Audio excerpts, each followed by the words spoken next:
So Mara, you have to know that you're like my friend in my head, like similar age range. When you lived in LA, we grew up in the same neighborhood. Come on. So seeing your work through Judy Blume is like amazing because that was impactful for me growing up as well. So what was it about the Forever story that made you say, I want to see my lens through this particular story? I remember how crazy I was about the book. Not just me, my whole friend group. We were passing that book around.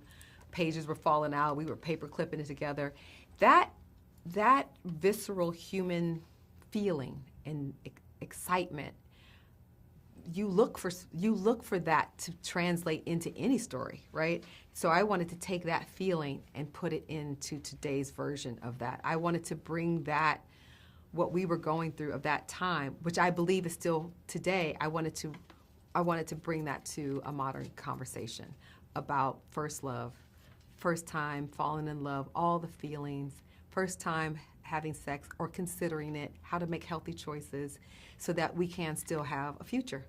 That's a universal story. That's universal all over. And I thought it would just be fun to look at that story through a Black lens, whereas Judy wrote such a beautiful, authentic story. I was able to project myself into the pages of that and use my details. Now I get to show you a little bit of what it could look like if the characters were Black.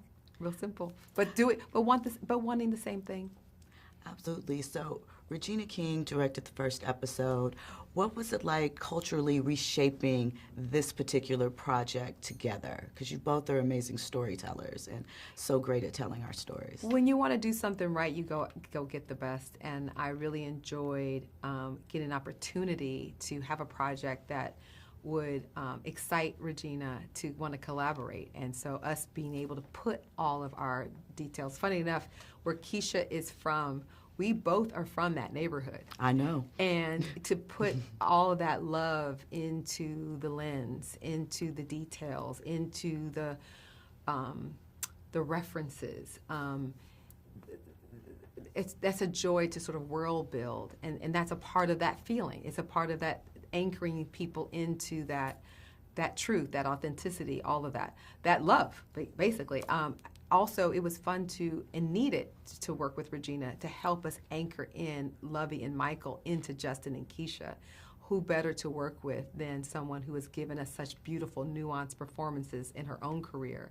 And then, it was also a reunion for us because early in Regina's directing career, I was able to give her one of her first directing gigs on Being Mary Jane. So this was a reunion of sorts, looking for something else to do together in this collaborative art form that I love so much. So you bring us so many great love stories where we're reflected in the characters, in their love.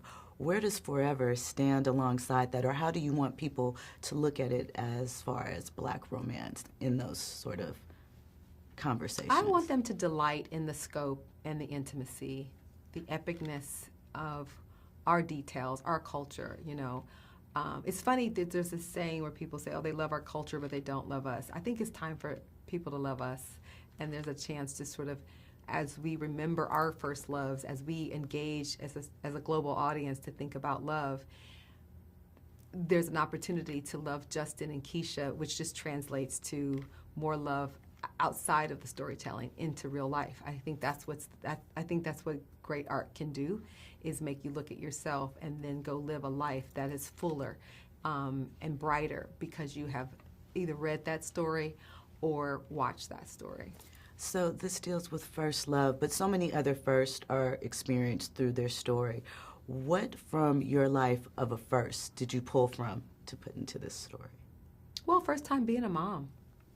Making some of the mistakes of out of love, you realize you started to parent out of fear, because you want them to get there. And I think my first, I therapized myself a little bit in this and realized, I just need to back up a little bit.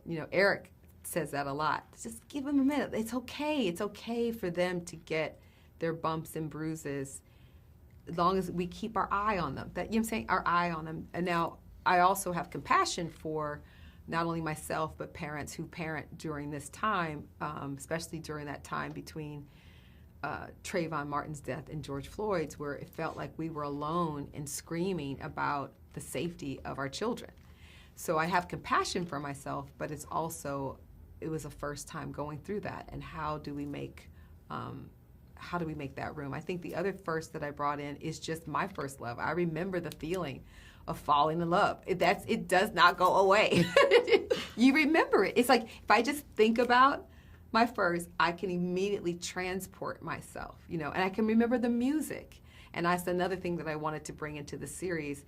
This generation had a certain sound of music, and wanted to bring that into the narrative, which was even like the idea that young people could make a living and making beats. It's the SoundCloud era.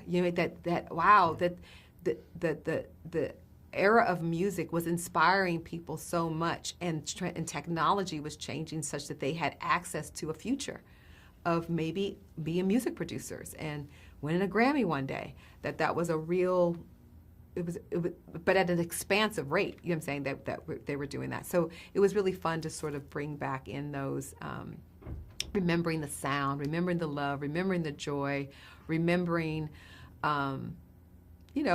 remembering trying to sneak in plain sight, which how to trick the parents, all of those type of first things, all the fun of just wanting to be near the one you love.